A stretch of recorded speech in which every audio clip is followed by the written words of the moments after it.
insanın önce kendisiyle barışık olması lazım.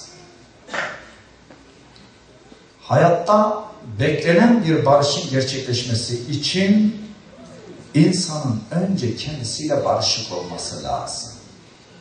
Kendisiyle kavgalı olan, iç dünyasında çatışmalar yaşayan, fıtratıyla bozuşan, öz değerlerinden uzaklaşan, özüne dönemeyen bir insanın halife olması mümkün değil. Barışı gerçekleştirecek kişinin önce halife olması lazım. Kur'an-ı Kerim'de Allah Azze ve Celle'nin ifadesiyle. Yeryüzünün öznesi olabilmek, öncüsü olabilmek, örnek ve önder olabilmek ancak kişinin kendisiyle barışık olmasıyla mümkün. Özgüvenini kaybeden bir insan nasıl ayakta kalabilir? Özgüvenini kaybeden bir insan ancak şahıs olabilir, şahsiyet sahibi olamaz. Halbuki inancımızın hedefinde şahıslara şahsiyet kazandırmak vardır. Kendisiyle barışık olmayan insan nesneleşir, özneleşemez. Kendisiyle barışık olmayan insan edilgendir, etkin değildir. Belirleyici değildir, sürükleyici değildir. Sürüklenendir, etkilenendir ve de kendini sınırlayandır. Kendisiyle barışık olan insan ancak bir rüzgar estirebilir. Kendisiyle barışık olmayan insan esen rüzgarlar karşısında yön değiştirendir. Her devrin adamıdır. Arazinin rengine uyandır. Gittiği yere renk veren değil, gittiği yerin rengine göre pozisyon alabilendir. Modern çağ insanı kurtlaştıran bir çağdır.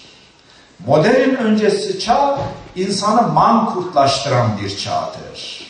Ama İslam'ın çağı insanı kardeşleştiren bir çağdır.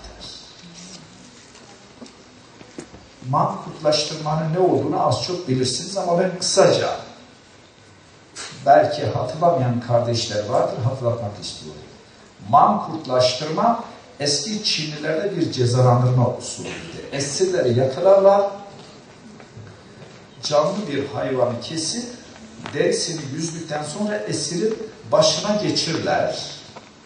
Sadece nefes alabilecek şekilde ağız kısmını ve göz kısmını dışarıda bırakırlar.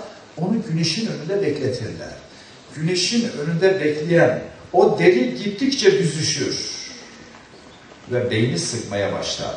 Şu kafatasındaki kıllar içe doğru hareket etmeye başlar.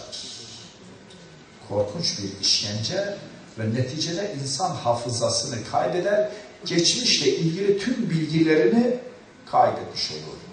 Ve sadece efendisi kendisinden ne istiyorsa, ne emrediyorsa ona itaat etmek durumundadır. Bunun dışında bir refleksi yok, iradesi yok, iddiası yok. Mankurtlaştırmak.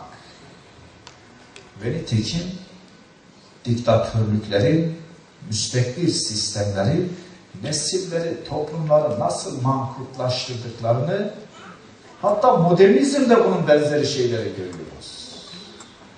Ama bugün insanların kurtlaştırılması daha baskın.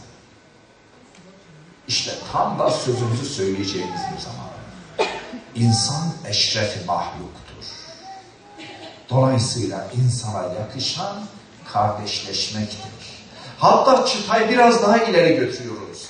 Mevcut olan inananların kardeşliğiyle yetinmemek, İnkarın çukurlarında gezinenleri de nasıl kardeşleştirebiliriz projesini önümüze koymamız lazım. Yani tüm insanlar potansiyel olarak kardeş olma özelliğine, hakkına sahiptir. Bunu işlemek lazım. Davetle, irşatla, ıslahla, inzar ile kardeşliğin önünü açmak lazım.